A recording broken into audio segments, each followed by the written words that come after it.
وای کار باری خونه گفته خونه میزنه میکشه من 4 تا دم گیرم این چی تا زندگی و این چی تا کاری حولی و یا ایچ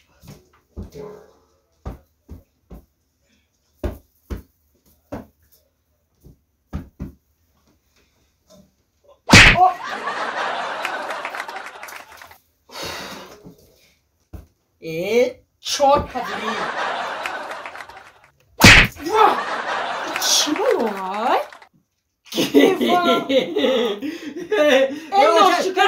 چی شوخی کردم آچا چی تو کرسی؟ هیچی هم بولیش موندم میشه جاشده بولیش موندم نه یا خبر خوش دارم آچا چی خبر؟ هم دیوری خونه گوش خونه دیوله کو دیو هوای تو پلنگی دودرمون چپا کده کدام دیولا؟ دیولی آش خونه را خوب بودا؟ Odama dedi tormaz gel. Tormaz kıl. Diyorlar ki. Hey. Odama dedi ku tormaz kıl. Odama dedi tormaz kıl. Ha. Maylaş. Vah bacha. Tu palan? Tu çi bayi devola çapa kadi? Ana ki otad miyo ya ku holi mek kişatuna. Fahmedi? He. Otam bana dige hiç götürmüyor ona. Baroy çi? Barı ki hamu devol ema kardondum ku. Otam da ki devol bu.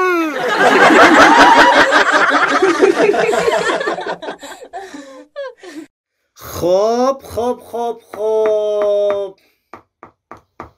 کنی گپ زنید چی درد دارید شما؟ راستی گپ اکی طبیب ما چند جا اوضاع خیلی فهمیدیم قطعی همه عروس ما پیش شما اومدیم حوض تق کردیم در اومدیم شما شتگی بوده کو همون شما بوده گپ زیاد نکن در افهمون اخی طبیب ده تمام همه ما راستی گپ عروس ما زن ما اویله ما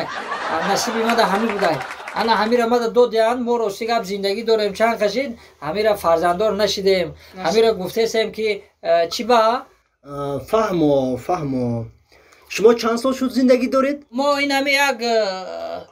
یک دو ماه دو روز شد ما همه زندگی داریم خطی همه اویلمون بکسیار مشق میکنه همه گفته سیم که چی خیلی کنیم نمیدونم چند کشید این همه خمه کنیم خیلی نصیب ده بوده همه ما ده غلطی ده نصیبی ما ده همه بوده انا همه میگیم که همه کوشش کرده سیم اکی طبیب همه کوشش کرده سیم ها رفیق زنک کوشش کرده سیم فرزندار نشیده سیم چی با انا همه را گفتم که پیش شما بیان شما ما را بفهمونه که برای چی نشیده استیم همه را میگم شما میفهمیده باشه چی ده فرزندار نمیشیم چی با چون که شما نو 2 ماه شد زندگی دارید آدمیزاد باید 9 ماه و 9 روز و 9 ساعت باید تقریبا باید منتظر شود سپس صاحب فرزند شود در 2 ماه اینها صاحب فرزند شدنی هستند 9 ماه و 9 روز این همی یک همسایه داریم بعد توی ما توی کد این همی هفته شد فرزندار شده چی با همین ما گفتم که شما را پرسیم که شما میفهمیده باشه ما هم فرزندار میشیم نمیشیم همین را گفتم شما پرسیم پیش شما اومدیم نقص کردیم اومدیم چی با در یک هفته فرزندار شدم یک هفته ده آها این اوضاع من فهمیدگی بودم یکی این سفسطه کی گفت در یک هفته فرزندار میشده برای فرزندار شدن باید شما معالجه طبی رو باید بگذارید معالجه طبی رو شما باید حتما بگذارید بازی من با شما یک معالجه طبی می نویسم حتما بعد از 4 ماه شما ما رو خبر میگیرید فهمو؟ بعد 4 ماه برای چی بعد دینیم 3 ماه نه بعد 4 ماه گفته چی با؟ ای برادر اگر 4 ماه 5 ماه 6 ماه کی امی مردک چطور قدیلم پر نیست شما کاری کنید دیدتون پر شود چی باید دلی پر نیست چی با؟ برای این مهر دادن برای که فرزند به دنیا آید مهری زن هم به این لازم است که شوهر رو به خود دقتش رو جلب کند ای اکا امی دا مهری زیاد میشوه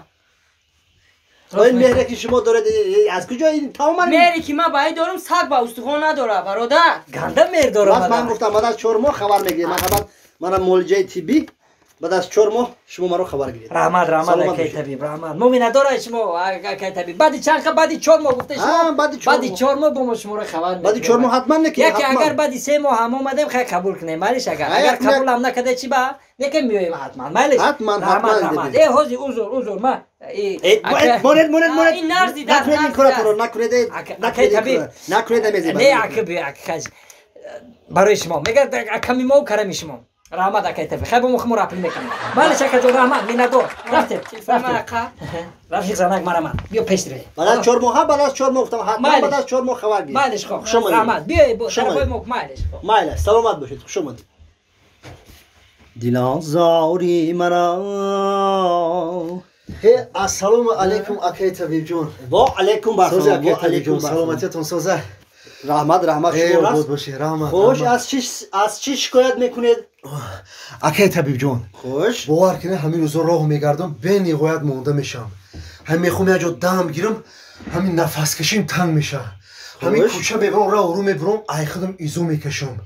شکمم دم فر بشیدم میخوام که خودم خراب کنم اکای طبیب جون همین با توصیه شما نیاز دارم اکای طبیب جون یگان توصیه خوب بدادن که ما خراب بشم طبیب جون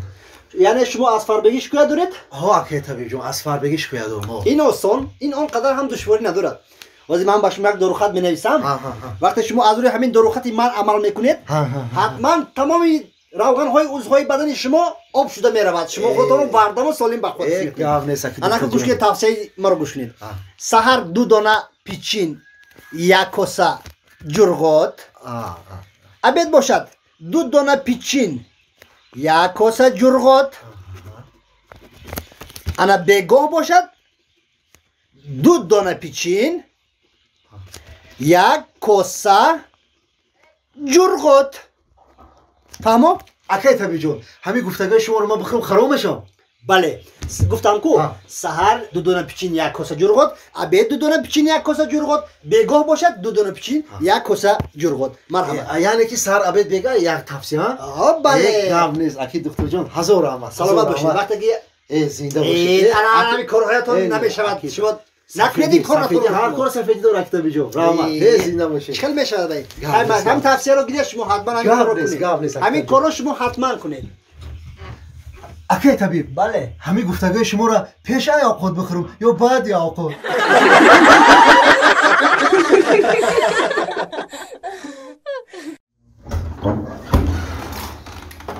مایل خماری جون مایلش خوب خیر با بیا مایل خطا نگو کو احتیاط کو مایل خب مایل خیر مایل خیر با بیا خیر مایل خوب خیر سلام علیکم سلام علیکم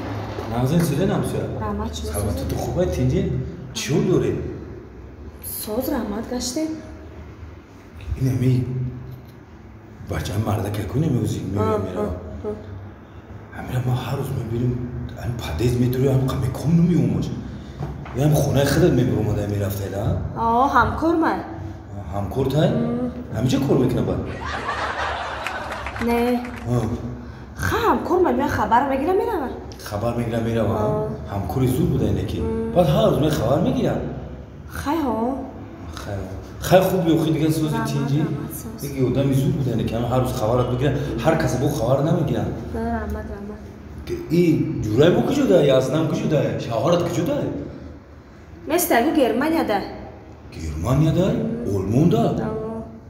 باور کزود نکی باور کزود جوی زود داره شهری زود داره شهری روغانی